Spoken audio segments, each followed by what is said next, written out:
It was in Las Vegas, and they honored George and Nas and Rakim and a lot of other rappers. Dr. Dre actually came out from the audience and he was like, while George was doing the panel, and he was like, I just want to let y'all know, like, this man right here is the reason I am who I am. And there would be no Dr. Dre, which means no G-Funk, no Snoop Dogg, no this, that, like, and everything that came from that if it wasn't for this guy right here. Yeah. And that meant so much we can see it in the music.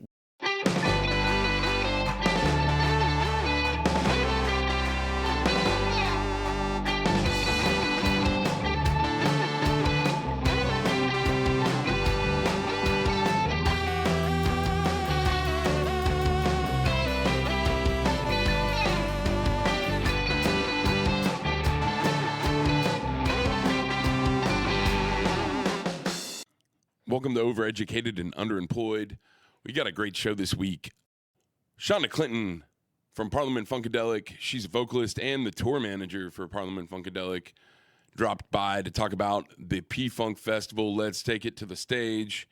There's a link for tickets available in the description of this episode. We also talked about growing up as the granddaughter of George Clinton and being the tour manager and vocalist for Parliament Funkadelic and the P-Funk All-Stars. So we had a really interesting talk. I hope to have her back because I feel like there's way more we can talk about in the future. But we really wanted to talk about this upcoming festival because it's the first year of it, and it's a super cool thing to have here in Tallahassee. I'm sponsoring a show with Danny Bedrosian of Parliament Funkadelic this Friday at the Blue Tavern in Tallahassee. He's going to be doing a solo set of Parliament Funkadelic songs from 1975 and giving a history lesson talk from his book, Make My Funk the P-Funk. So come on out to that. It's P-Funk Week, P-Funk Fest, April 11th at the Phipps Farm in Tallahassee, Florida. It's going to be amazing. It's going to be an all-day fest, and George is going to be there all day. I'm going to be broadcasting live from the event, doing some interviews, maybe some recording some performances. And so I'll be doing some live broadcasts and recording some future episodes at that fest as well. So come say hey. Lots of cool stuff going on. I've got some shows coming up myself. March 20th at the Rec Room, I'll be with Sean Lubin and some other comics, Carol Hatcher, Caleb Thomas, LaRon Josie Jr., doing a headlining set with Sean. We're double billing that show. It's going to be a great one. Come on out. That's March 20th. Then I'm going to be up in Athens for a couple of days of April. One of those shows is in Winder. One of those is at the Flickr. So looking forward to those shows too. Check out this P-Funk Fest. It's going to be amazing. It's all day. I think there's like 14 bands. We get into it without any more delay. Here's my interview with Shonda Clinton. Welcome to Overeducated and Underemployed. Thank you for having me. I'm here with Shonda Clinton. That's me. The Sativa Diva. That is I. And you're a member of Parliament Funkadelic? Yes. A vocalist and composer? Yes, I have it. I take the credits you can get. Yeah, right? okay, yeah. Yes, I am. And you're George's granddaughter, is that correct? Yes, I am. Okay. You are also the organizer of the upcoming P-Funk Fest here in Tallahassee. I am that. That is what I would love to discuss with you today. Yes, the P-Funk Festival is coming to Tallahassee, Florida, and it's going to be all the things of the P-Funk universe. I'm super excited about it. Me too. I can't wait. It's going to be awesome. I'm going to start by asking the same question I ask everybody on this show. Okay. And then we'll go anywhere from there that you want to go. Let's do it. What is the first song that you remember loving as a kid? The first P-Funk song I remember loving. It's a lot. When I grew up with them, maybe Knee Deep. Okay. Yeah. Okay. Do you remember like any memories tied to that song? My mother played it to death. Okay. My mother played it to death. Yeah. It was a household favorite. When was the first time you started going to see the shows? Oh, I've been going to the shows all my life. Like since you were a baby? Yeah, my mom has pictures of me when I was like 8 months with her holding me in the audience. So, That's awesome. Yeah. That's awesome. What What was that like? Ah. Because I feel like that's an experience that not a lot of people have, right? Well, George is a ham. And he's the same on and off stage. Awesome growing up. Yeah. He was always a fun person. He seems like he would be a great grandfather. He is. He really is. And fun. And, yeah. And he loves music, all kinds of music. So I've never had the grandfather that's not good for you to listen to. That's the kind of music that he likes. It's the kind of music he makes. Yeah, exactly. That most parents don't want their kids to listen to. Right, right. That's when George says, that's what I want to do. Yeah, yeah. Yes. So when did you decide that you wanted to be part of it all and not just like in the audience? Okay. I've been working with the band for over 30 years. I came out when I was a teenager. I first started in 1994 when I was 15 years old on the Lollapalooza tour. I was doing merch I was probably doing merch for about 4 years or so. I sold merch as a teenager too. See? That was my first job. See, exactly. Oh, yeah. Yes, and then Gary Scheider, rest his soul, one of the artists that are usually in the show, she wasn't there that day. So he's like, Steve, all the words. And I'm like, maybe, but I don't want to. And we were in France at the Hot Brass Club in Paris. And he was like, go ahead, get on stage and do the show. And I'm like, but what if I forget the words? And Gary said, in Gary fashion, they don't know. I said, hey, you know what? They don't. And that began my rap career. Especially in France. Yes, exactly. They definitely don't know there. Yes, and I rapped for years and years. And then after a while, I went back and got a degree and came back and did tour management. And now I am a festival organizer. So I feel like George always integrated all types of music into his music and made it something different. Mm-hmm. But I do feel like the 90s, around the time that you're talking about, era. is around the time that he got more and more into hip hop, right? Yes. Can you talk about that a little bit and like how that came about, how he... Yes, the West Coast is definitely what brought a lot of George's music to the forefront in the 90s with all the Snoops and Dr. Dre's and all that being sampled, yeah. Every Los Angeles cookout, the G-Funk era. And that's when all of the rappers began to come to him because it wasn't just the samples, because of course the samples are cool, but George is cool. So it was cool to have his samples, but it was even cooler to have George. He's like the epitome of cool. Exactly. Yeah. So that's when I seen my favorite rappers calling George their favorite artist. That's when it was like, wow, mind blown. Snoop, I love Snoop. And Snoop was like, no, I love George. And I'm like, George? Oh, I guess, So did you think he was cool growing up, or was he just grandpa? He was cool. He was always cool because he's a cool guy. But he was just grandpa, you know. And he always acted like grandpa. It was never security. It was he just wasn't that type of guy. He's just. But when your favorite artists start telling you then I'm like, oh, he really is the guy. That makes sense, yeah. Yeah, all of the Scarface. Like legitimized it for you. My favorite artists from the 90s, Scarface and Snoop and all of them, I love them and they love him. Yeah. So that's awesome. Yeah. Yeah. And then I can see how that gave you that outsider perspective, because you grew up with it just always being there and maybe even taking it for granted sometimes. Right. Oh, definitely. And then all of a sudden you're like, oh, wait a second. Mm-hmm. I'm with the man. That's crazy. That's crazy. So you started tour managing at one point. Yes. I bet that was one of the hardest jobs. It is. I'm still the tour manager right now. Okay. I am the tour manager. Oh, so you got to manage Danny too. That's got to be like herding cats. Danny is one of the. Yeah. So we've both known Danny a long time, so we get. Yes. Me and Danny were actually in a group together. Right. Besides P-Funk, we were in Children of Production. Right. So yes, Danny is family. I remember. So I carried that record at Vinyl Fever back in the day. Yeah, that was a great. That was record. One of the records that Danny had. That's how I met Danny. Okay, nice. Because I ran the local section, and Danny was bringing the self-titled, the Sweet Mother Child, the People Connection, all that stuff. Anyway. Yes. That connects it all for me too. Yes, and becoming a tour manager, I mean, I was already there, just learning the ins and outs. When I first came in and I was doing the merch, my aunt and uncle, Barbarella and Sean, were actually working with the tour managers at the time. So I got a lot of insight from them, so it wasn't much of a turnover and they all loved me, but I wasn't Little Shonda anymore now. Yeah, the they tour had to manager. You're the one that has to make sure that they're where they're supposed to be when they got to be there. Exactly, and that's hard to do. How did you handle that dynamic shift? It wasn't hard. It wasn't hard because everybody in the band is my family, and they all have the utmost respect, and they all see that I was always a boss.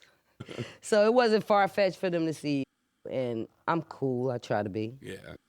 I mean, I want the best for them, so cool. everybody understands and appreciates that.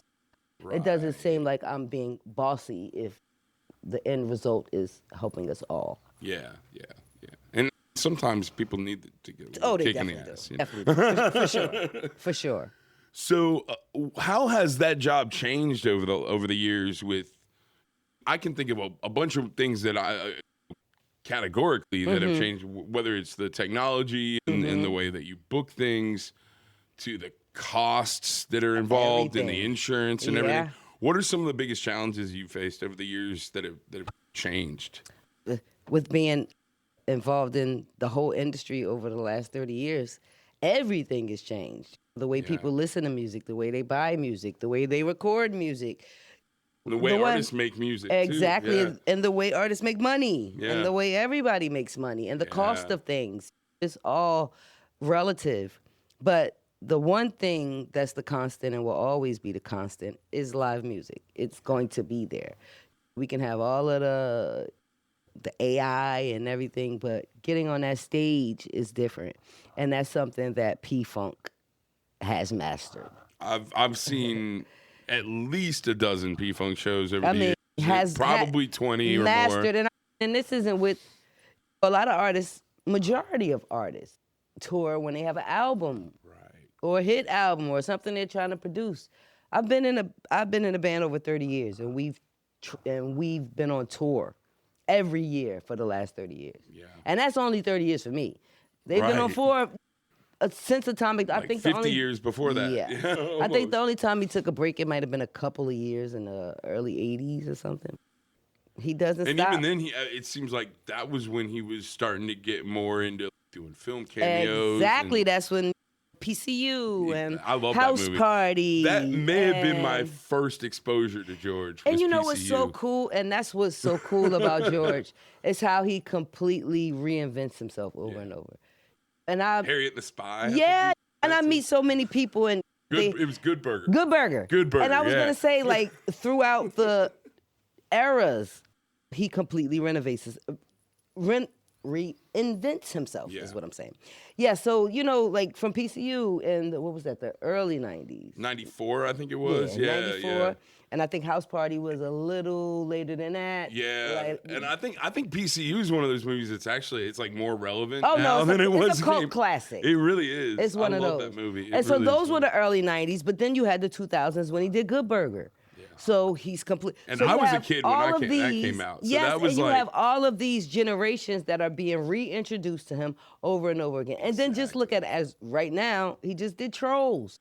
So he's King George. So these are all new That's why this festival is going to be so awesome, because this band is so multi-generational. And he's turning 85 this year. He's turning 85 this year. And what I love about this fest is it's celebrating his music, but also all of the music that legacy, spawned from the diaspora of Parliament Funkadelic. Down to the God Behind Marching Band, which my mom taught at Godby for 37 years. I love that. So she's super excited for that, too. I love that. Yeah, and to incorporate the community into it, I think is going to make a big impact. It's going to be awesome. Yeah, and we've played, I don't even know how many shows I've done, or even how many festivals I've done, but none like this.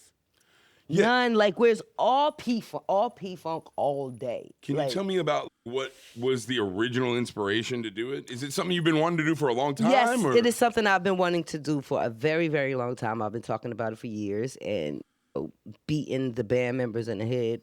I'm gonna put the festival together. Watch, and actually, I think the reasoning behind it is I always thought it was so cool the way George did the shows in the '70s, and it was Build Parliament, Funkadelic, Boosie's Rubber Band, Parlette, Brides of Dr. Funkenstein, and they were all the same people. Yeah, yeah. And that's what we are now, to a certain extent. Yeah, like, Danny's going to be playing in 8 bands exactly. that day. And the same with Lodge, and the same with, but, Benzos, and we have so many fans that each of the bands have their own niche. You got a lot of the bands that love Secret Army, a lot of the bands that love 420 Funk Mob and Lodgedelic, and I know a bunch of people that are excited to see the Solar System play for the first time in like 15 years. Yes. Like, that's going to be that's Yeah. So they've never seen them all together. So that's what it is. Yeah. It's like the mothership and all the other ships.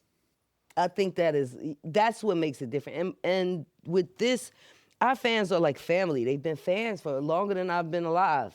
We have fans. Yeah. And so this is more like a family reunion.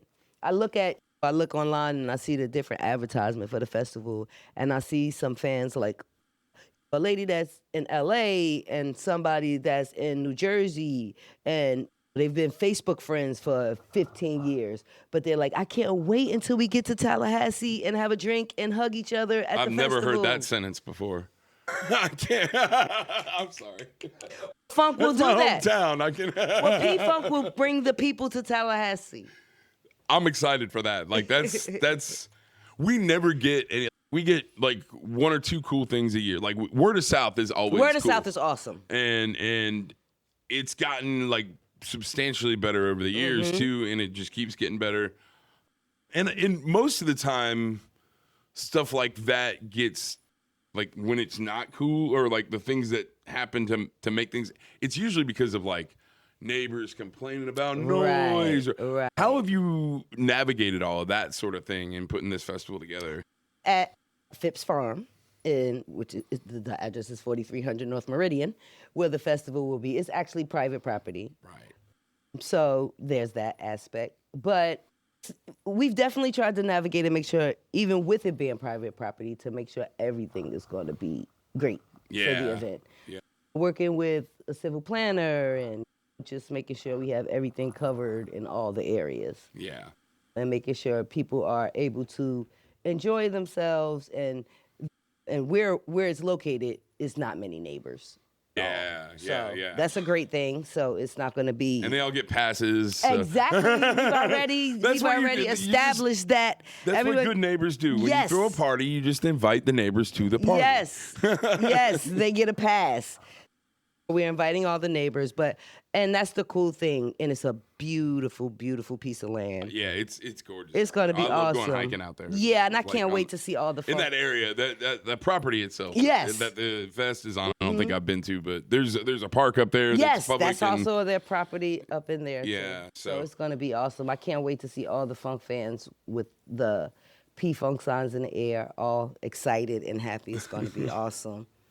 What are some of the things that you have been doing over the last few years that led to this, do you think? Touring. Yeah. Always touring. And managing those tours. Yeah. And I'm a realtor, and I also do mortgages. I'm a lender.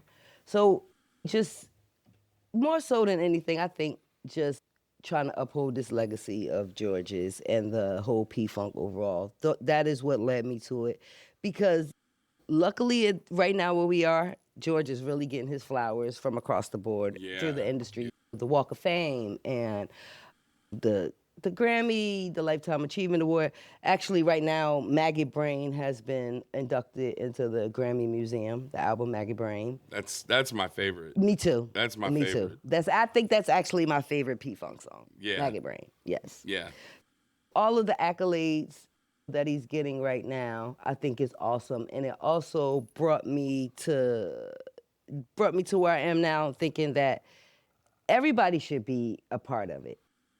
the whole P-Funk universe, the whole diaspora, everyone that has helped him to be where he is now, and to make everyone feel that it's just as much theirs as it is his, because that's how he is. So another Gary Scheider quote: "We are no better than our surroundings." And George is like that. If you look at the pictures from back in the day, you'd be like, which one is George? And he purposely did that. He's not the standout type guy. You know, fortunately enough, the media and stuff, they zoom in on him because he's got that charisma. But it's infectious. It's infectious. Yeah. It really is. It really is.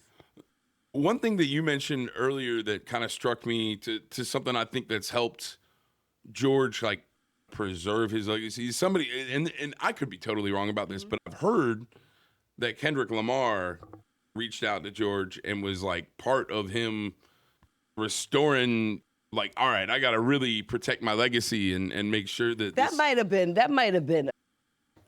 a part of it, because he loves him, and Kendrick is really cool, and he loves Kendrick and he loves his music, and they've done a few songs. So Kendrick actually came down here to Tallahassee when he worked on that first song on Kendrick's album.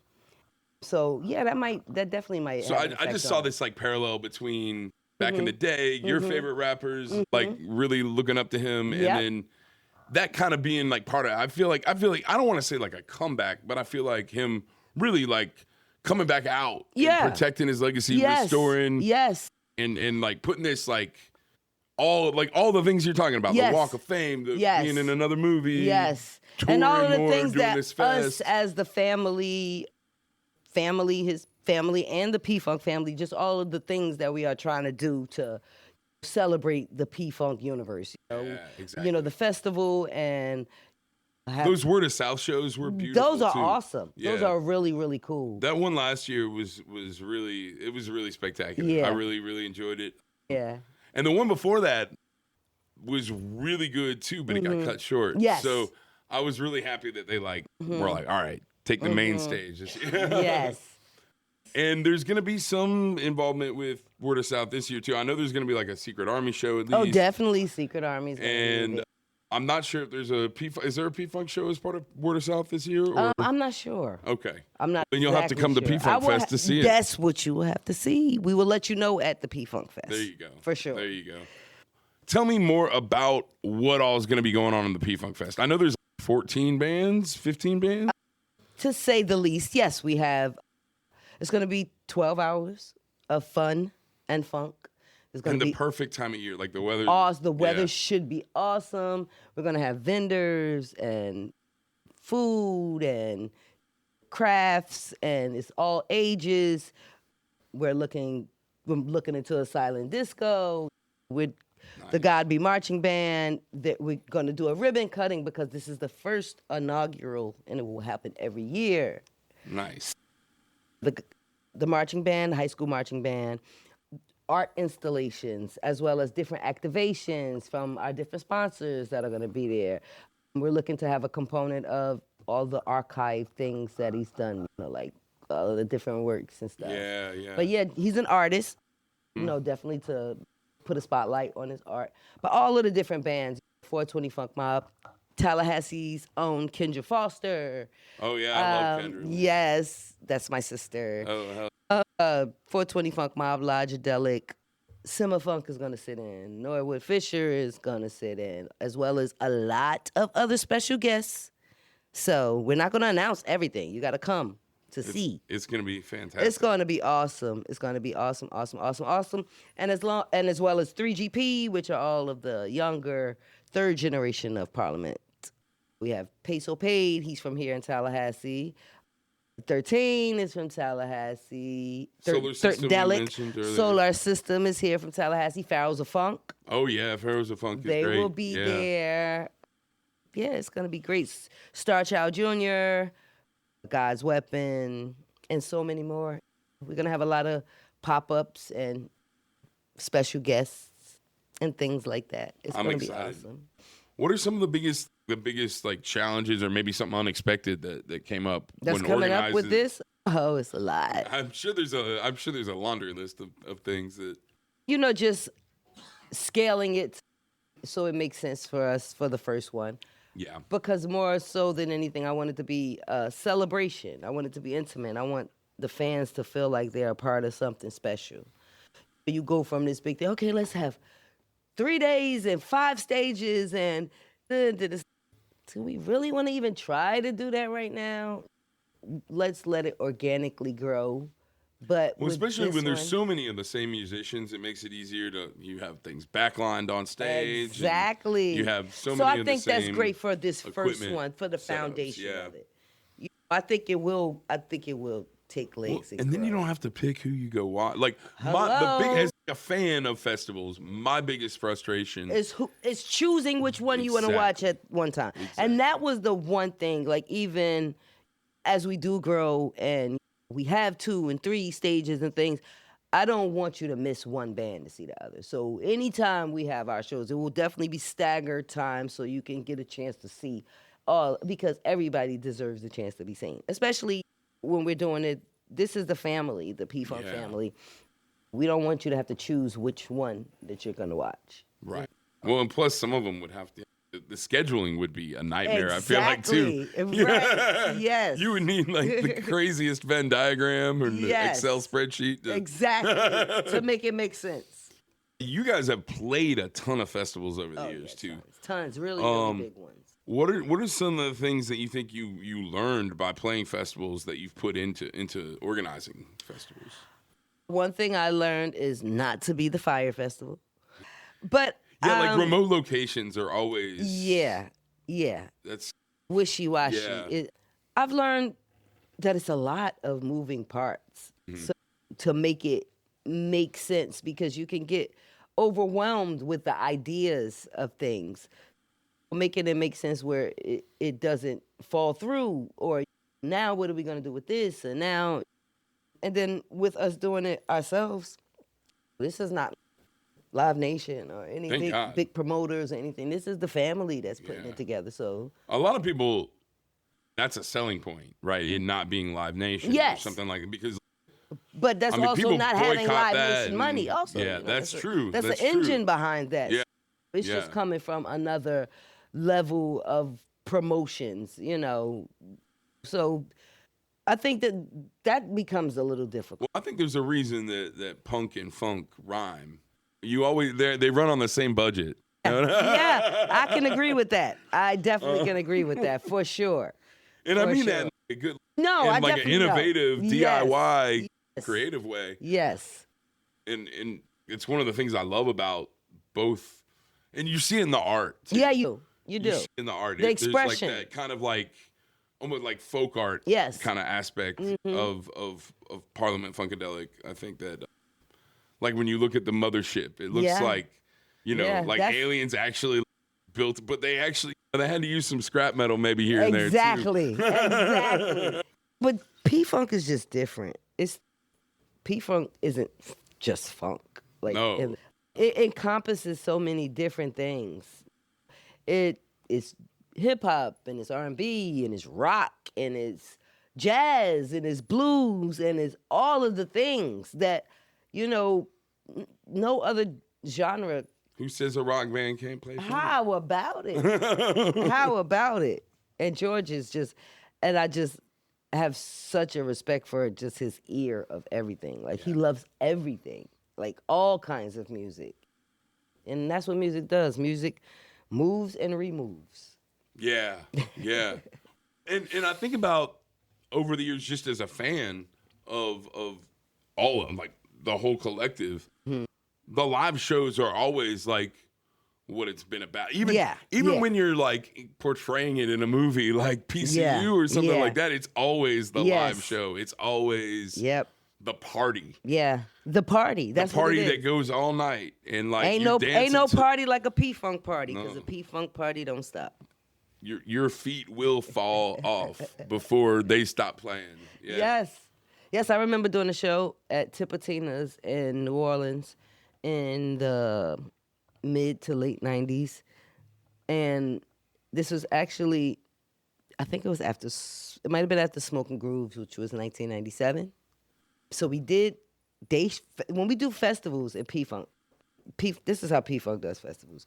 We do a festival in the daytime and we get an hour or 45 minutes or whatever. And then we do a full-blown show every night. Right. So we did a show in New Orleans, wherever we played at the arena or outside. But then we played at Tipatina after. The show was 6.5 hours. When we came out, the sun was up. The sun was up. And I've heard like stories like that from all over. Like, all over, from all over, and decades like and decades of it. Like the stories behind P-Funk are just like priceless. Just to hear people, and anybody you meet and anybody I meet, and I'm like, yeah, I work with. Oh my God, I met, and it was crazy. The stories are awesome. Yeah. I went to a show at the Moon one time that, like, I feel like Scott was probably pissed. Like, he was like, come on, y'all. Are y'all gonna stop? He couldn't serve alcohol anymore. It was after 2. So he's like, I'm not making money anymore, goddammit. And I'm still having to pay my security guys. Yes, I'm sure, because that's what the P-Funk is. If we don't have a curfew, you're gonna have to pull a plug. Yeah. And he's still that. At 85. Yeah, if those Cascade shows, like they literally basically had to pull the plug. Yeah, they have that clock on the stage. And if you don't tell him, he's going to be fined if you don't get off on time. That is speaking George's language. Oh, yeah. Now, when you tell him he's going to be fined, then he's going to get everybody off stage. I'm a comedian, so I'm used to seeing that clock. Yes. But it depends on the audience, whether that's a good or a bad thing. Because if it's going well, you don't want that clock to end. But if if they don't like you, you're like, where's the clock is not ticking yet? Yes. I gotta ask, what are some of your favorite? Do you have any like favorite shows or fests or anything like that you remember playing over the years? Man, I have a lot of favorite anything that sticks out. Definitely that show in Tipatina. Yeah. That was one for the history. It sounds like it. I don't think I've ever done a show that long. Literally to the point where the band is 30. At that time, the band was probably 45 band members, and I don't know if Tipitina's is a house. Yeah, no, I've been there. Yeah. So we literally had to, the band members had to take turns, clear the stage, and we had 4 and 5 guitar players, 4 bass players, 3 drummers. So it was just like switch all night long. So that's definitely one for the books. I love a place that we play in Amsterdam. What is it called? I can't remember, but that's why it's Amsterdam. Right? That's one of my favorite places. I love Australia. I love playing. Sativa's real diva-ish. Oh, yeah. They love her over there. They love her. They love Paradiso. That's what it's called. The Paradiso in Amsterdam. I've heard of that. Yes, that's an awesome venue. I love when we go to Australia, but the notable festivals, we've played Glastonbury. Yeah. We've played all of the big giants. We played Sonic in Japan, Central Park in New York. We've done a lot of big ones. The Juggalos. Yeah, that's right. I mean, and that's just P-Funk. Like we can play a jazz fest today. Tomorrow we're at a rock fest. And the next week we at a hip hop fest. And George knows the audience, and he looks out there and he like, okay, I know exactly what I'm playing. We have some of the promoters. I need the set list. But then a P-Funk show, when it's not a fest, is one of the most diverse shows you'll ever go to. Anyway. Yeah. Anyway. It's just... It encompasses all of those things. Yes. Anyway. Exactly. So he got rock songs. He got rap songs. He got blues songs. He's the guy. And that's why P-Funk is going to be celebrated. And that's really why you're putting this festival on. That's exactly why I'm putting it on. Yeah. That's exactly why I'm putting it on. That's the whole mission behind it, is protecting the legacy that is Parliament Funkadelic, that is P-Funk, that is everything that Dr. Funkenstein, the maestro, all of these things that this band has touched and made better. There's so many things. And what is really cool, anybody that's a musician, they know Parliament Funkadelic. Yeah. They know because they are, I don't like to toot my own horn or that horn, but it definitely needs to be. I mean, that's what it's here for. I That's what mean, we are here to do today. Like it's just, I think they deserve all the things. They deserve all the flowers, and like I said, George, he couldn't do it by himself, so that's why they are named one of the 100 best bands of all time. Yeah. And George doesn't play an instrument. His voice is the instrument, of course. Let's not. And he's like the maestro. Yeah. The master of ceremonies. Yeah, but Mike Hampton's and Lodge and the Clip Payne. I mean, I think about someone like Frank Zappa, who did play instruments, but right. he did not. Often he would conduct them if nothing else. Yes. The mother, conductor. Yeah, and it's dope. Like we just did a show. George just did a show in Detroit with symphonic orchestra. Yeah, Danny was telling me about that. Like insane. The things like it's just. And I the hope world. There was a recording made. Yeah, it was. Okay, I think it's probably going to be released somewhere soon. Yeah. But it was the P-Funk Symphonic Orchestra. It was really cool. There is a video of the National Symphony Orchestra playing Nas's Illmatic with him. Yes. That is one of my all-time favorite concert films. Like just period. It's so good. Yeah. But it's also like really funny to see like some of these 7-year-old violinists and standing right behind Nas, just fucking spitting. Yeah, and that's cool. And it's cool as hell. And Rakim was doing something. Now that Rakim is George's favorite rapper. Oh, okay, yeah. Oh, No, all time. like Paid in Full is one of my all-time favorite albums. So George I'm knows with him there. all the rock. He loves Rakim, and we actually did an event, a Paid in Full. It was called Paid in Full. It was in Las Vegas, and they honored George and Nas and Rakim and a lot of other rappers and things like that. And it was really awesome. Dr. Dre came out and he said, he actually came out from the audience and he was like, while George was doing the panel, and he was like, I just want to let y'all know, like, this man right here is the reason I am who I am. And there would be no Dr. Dre, which means no G-Funk, no Snoop Dogg, no this, that, like, and everything that came from that if it wasn't for this guy right here. Yeah. And that meant so much we can see it in the music, but for him to, I'm not going to let this moment go by without saying what he has meant to me and what his music is. So I thought that was really, really awesome. One thing that always struck me about his music is it's always about being in the moment. Oh, yeah, for sure. And being present. Yes. One thing that Danny talked about when I had him here were some of these like musical concepts that George had, like the repeatability in it being like so precise. Mm-hmm. And I think about the presence necessary for something like that. Mm-hmm. How when you're playing with so many people and in such kind of a chaotic, it's a psychedelic, chaotic. A beautiful chaos. Yes. Yeah. Uh-huh. How do you stay present and focused on what your part is and what you need to be doing at any given time on stage? I mean, that's just it. Having the mindset, like, because everybody think when you go on the road, it's a party.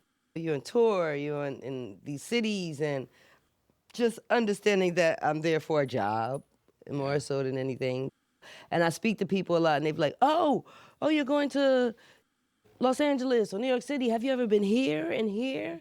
It's like, no, I've been to the venue, I've been to this hotel, and that's it. And the maybe freeway. This buffet. Exactly. So not getting a chance to understanding that that's a part of the job. Yeah. The fun part is for the audience and the artists. And the artists to a certain extent, but it's work for them too. Yeah. That time on stage is the only time they really get to have fun. I think everything else is work. I feel like that as a comedian, just emotionally sometimes too. It's just like that's the only place sometimes that I'm like happy. Happy, yeah. So when something like that, and I've asked a lot of people this question, when you're on the road, when it is a job, and it is. I don't want to say it becomes monotonous, but it does. Oh, yeah, it does. I mean, it's just the same as any other job. Yeah. What do you do to stay sane and keep your wits? And what are some of the things that you do on the road to feel human? We're working on this festival. Yeah. Yeah, that takes a lot of. Are you a that's workaholic? Oh, do you think? yeah. Okay. And like I said, I'm also a realtor. Yeah. And I'm also a lender, and I do a lot of other things, but just my energy has been on trying to put this festival together for a long time. Or just not even the festival specifically, but just something that's really cool and great that celebrates the band. Having those ideas I've been dreaming that up for a long time. But other than that, besides the music, to get into my own music, get out of Funkadelic world sometimes. Do you ever try, not to repeat the question that you get all the time from your friends and family, do you ever try and find a museum or a park? Or, yes, I do. How do you yes, I do, and I have been trying. I have been trying to do that a lot more within these last few years. Yeah. I've actually went to a lot of museums and a lot of.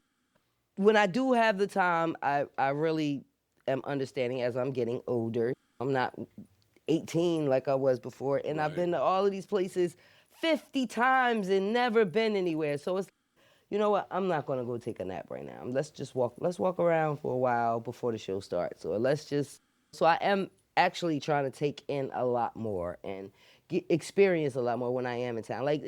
When it's feasible, because sometimes it's not. Sometimes we straight to the show, straight from the show we out of town. But if we do get there a little earlier, have a day off, I do try to experience things now. What are some of your favorite places to visit when you're where are you like, yeah, I'm definitely booking a show in this city or at this?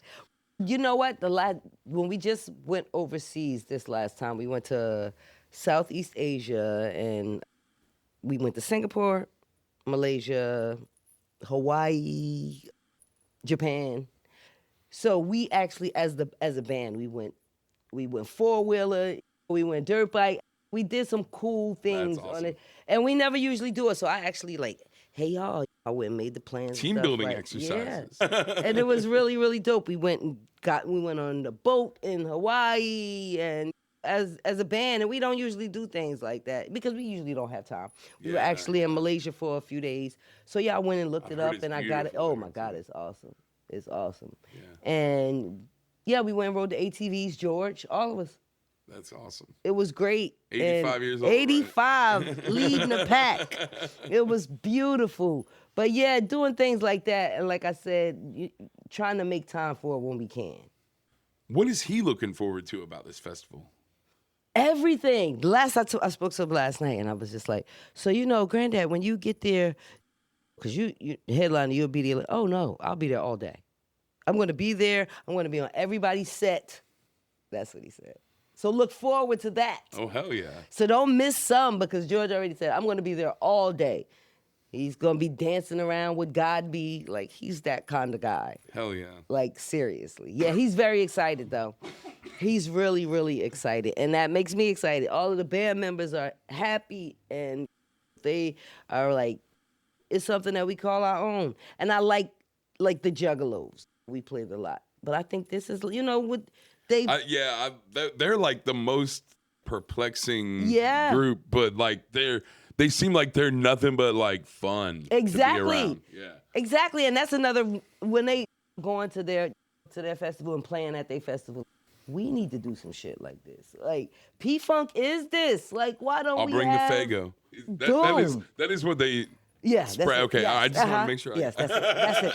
But yes, that made me think, damn, we could do this. We should do this. And they big as hell now. I remember we did it a few times, maybe not within the last 10 years, but we did it a long, when it first started. Mm-hmm. And to see them grow, and it's awesome. But P-Funk has those same kind of fans. That same type of cult following. You encouraging people to dress up and yes, crazy please and everything for the fest? Get your Delic on. We love to see all the best dressed. We bring it on, all of it, all the things. Yes. I'm gonna get some purple shiny pants. Please do. Yes, and I'm gonna drag you. Come on out. And sunglasses that have the curtains. Yes. You know what I mean? Kind of pull the curtains back. right there. Some fish in the platforms. There we go. Yeah, I love that. Yeah. I love that. Goldfish swimming around in my shoes. Yes. I love it. Yes. Although, by the end of the night, that fish is going to be cooked. Yes, My feet, literally. It's going to be boiling. Literally, that fish is going to be cooked. I love it. I love it. I love it. Shonda, is there anything else you want to tell us about the fest, or anything else you think I may have missed? No, but I just wanted to tell everyone, please make sure you come out to the P-Funk Festival. Let's take it to the stage. April 11th at Phipps Farm, 11 a.m. to 11 p.m. It's going to be food, fun, most of all, funk, all ages, all sizes, all races. Everyone come out. It's going to be a family reunion. It's not a regular concert. This is all P-Funk, all day, all the way. Bring your silly string. Please do. Yeah. Bring your flashlights. Bring your chairs and blankets and come Gotta out have your and flashlight. Please do. Just come and get funky with the family. Shonda, it's been awesome talking Thank to you. you so I really appreciate it. I've got a link to the tickets in the description of this episode, so make sure you grab your tickets right now. Grab your tickets. And also, make sure that you say hi to Shonda when you're at the fest. I will be there. Look for me. I want to come say hi and to me. hi to you. I'll be there too. We are going to be at the festival, and we are looking for everybody to be there. We are looking for all of the happy faces, all of the smiling people.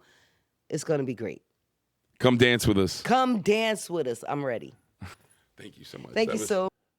I really enjoyed hanging out with Shonda Clinton, the Sativa Diva. Man, that was a delight. I hope to have her back on the show. I'm sure that we'll talk during the festival. We'll do some interviews and stuff like that. So look forward to that. Hit that subscribe button. Hit that bell so you get notified when I go live from the festival. Come out to the Blue Tavern Friday, see Danny play, and give a history lesson. We got a bunch of cool stuff coming up. Thanks for listening, y'all.